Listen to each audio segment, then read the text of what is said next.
Hello everyone, this is the video presentation of Rowhammer attacks.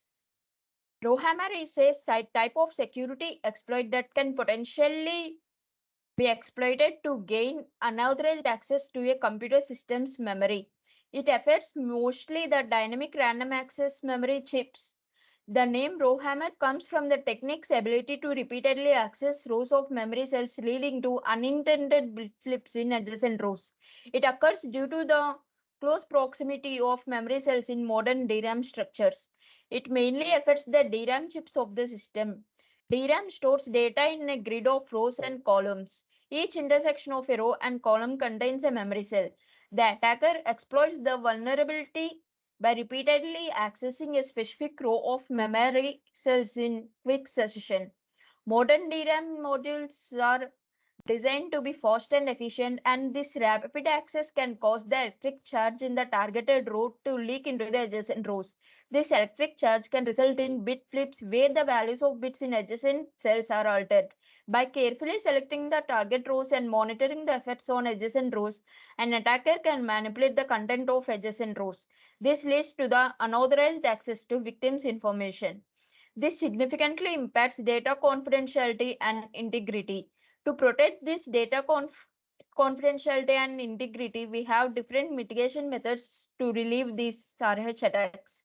Here, some of the solutions are Twice, Graphene, machine learning based method, and CBT. Here, the first method is Twice. Twice uses a counter based approach with a threshold based detection mechanism to prevent rowhammer attacks on DRAM systems. This approach accurately detects potential rowhammer attacks with minimal performance impact. The approach involves calculating the maximum number of required counter entries per DRAM bank and using a pseudo-associative cache design to reduce area and energy overheads. Here, this is the architecture of Twice. Here, the memory controller sends commands to the DRAM and the register stores the current stage of the Twice counters. The clock driver generates the clock signal for the DRAM, and the DQ and or DQS bus transfers data between the DRAM and the memory controller.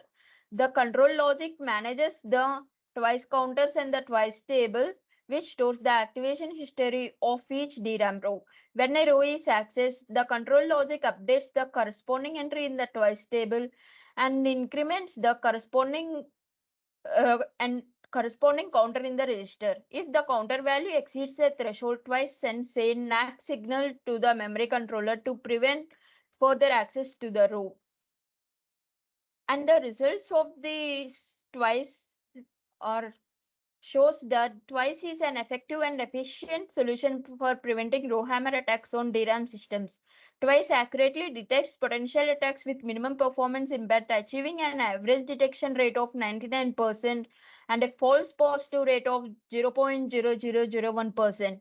Twice also has low area and energy overheads, requiring only 0.001% of the total DRAM area and adding less than 1% of the total DRAM energy consumption.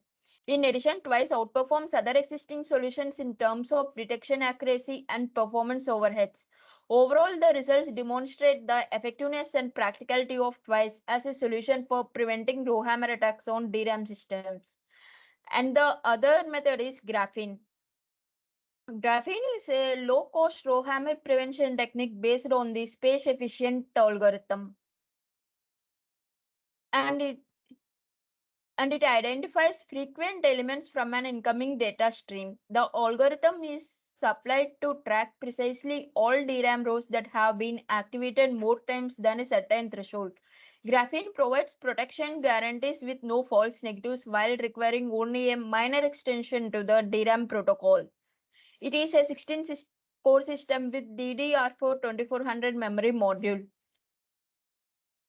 and it uses the para-BS scheduling and minimalist open page policy. Here is the architecture of the graphene. It consists of 7 components, including controller logic, spillover, count register, address cam, count cam, overflow bit, graphene, ACT, adder, count, spillover count, memory controller, and NRR alert signal. These all components work together to identify frequent elements from an incoming data stream and prevent row hammer attacks. The pseudocode of the graphene is used to update the table and prevent row hammer attacks.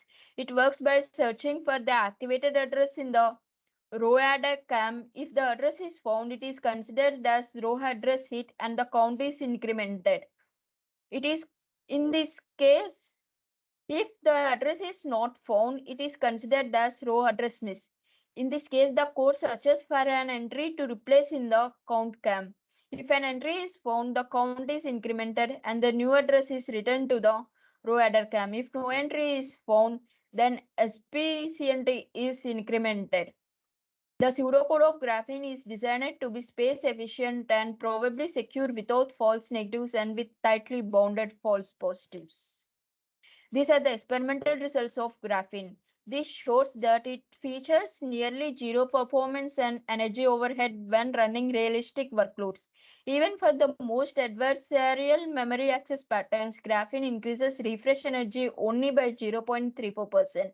The paper also reports that graphene achieves both area efficiency and low performance or energy overhead at the same time.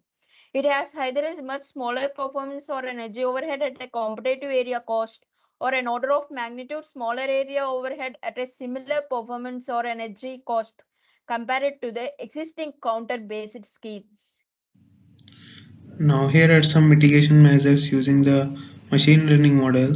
The machine learning model works on the basis that it gathers information about the DRAM rows, the number of times the DRAM rows are accessed during by any benign applications or during a row hammer attack. On this information, the machine learning model trains and it decides whether the access is benign or it's a malicious, that is it is falls in the category of row hammer attack.